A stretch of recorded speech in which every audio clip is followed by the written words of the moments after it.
President Bush gave a speech at the United Nations General Assembly on September 20th, 2006. He began with proclaiming that the prior week was the 5th anniversary of 9/11. He then addressed issues of terrorism by criticizing the work of al-Qaeda as well as other extremist groups. The President then quoted parts of the Universal Declaration of Human Rights. After this, he talked about the changes which have happened in the Middle East over the last 5 years. He used Iraq and Afghanistan as examples of countries that were ruled for many years by extremists who are not under the control of leadership of democratic governments. He then talked about the need of stability in the Middle East. He also compared the youth of the Middle Eastern culture to the Western culture, using examples such as education and the influence exerted upon them by the different governments. President Bush then addressed the Middle East directly and more specifically issues in Iraq, Afghanistan, Lebanon, Iran, Syria, and Darfur. He talked of the threat of a nuclear buildup in Iran and the actions the United Nations would take if Iran continued to import uranium. He also focused on the recent genocides in Darfur and asked for assistance of members of the UN. Following this, Mr. Bush addressed issues in Palestine. He promoted the idea of peace as well as diplomatic efforts with Israel. He finished his speech with reading a letter sent to him by citizens of an Arab country which declared reform as the only hope for Middle Eastern countries. Further news anchor Eric Reinecker, the Blue Shirt news anchor, is extremely handsome. Don't touch that dial. We'll be right back.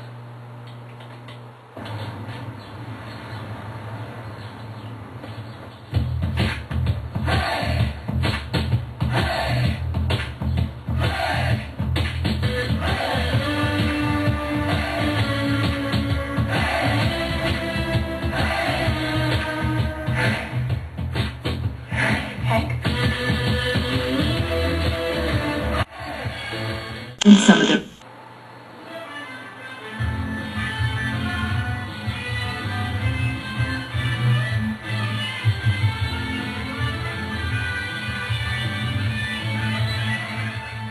Hello and welcome to the 700 Club.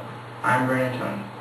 On the week after the 5th anniversary of 9/11, President Bush addressed the United Nations on the annual General Assembly. He promoted the idea of peace and improvement of civilian, governmental, as well as spiritual conditions in the Middle East.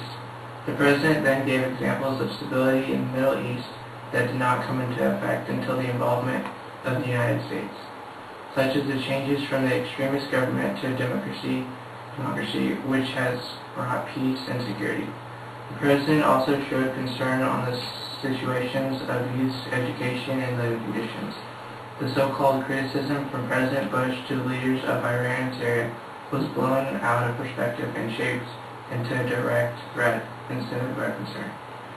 He used the overwhelming threat of nuclear activity in Iran as a motive to call upon the United Nations to suppress the atomic buildup of President's concern of genocides in Darfur was also mentioned to the UN as a call for help.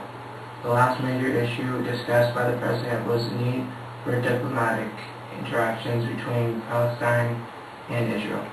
He then closed with a touching letter from a thankful citizen in Arab country thanking the President and the UN for their involvement in the country. Thank you for watching and tune in tomorrow, same time.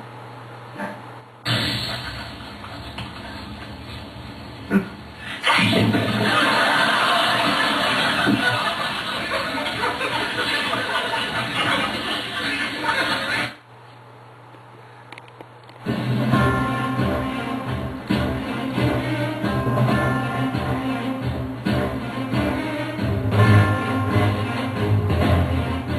Good evening, ladies and gentlemen. Thank you for tuning in to CNN.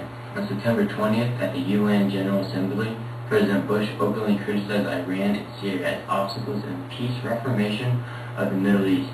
He blamed the nuclear buildup in Iran, as well as the support of extremist groups such as al-Qaeda, to be major effects in slowing down in the process of creating a more stable government.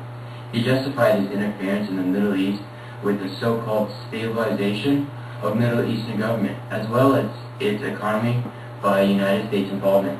He held the government responsible for the lack of education and poor living conditions of the youth in the Middle East. He asked for a stop of uranium import in Iran and threatened with UN hostile action if this was not stopped. Following this, the President shifted attention towards the necessity of diplomatic communication between Palestine and Israel.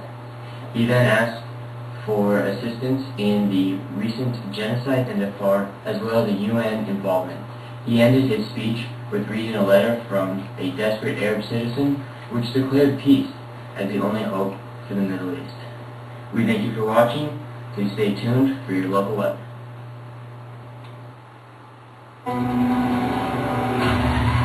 We need this back. It's just a wall. No, it's round them. Woman!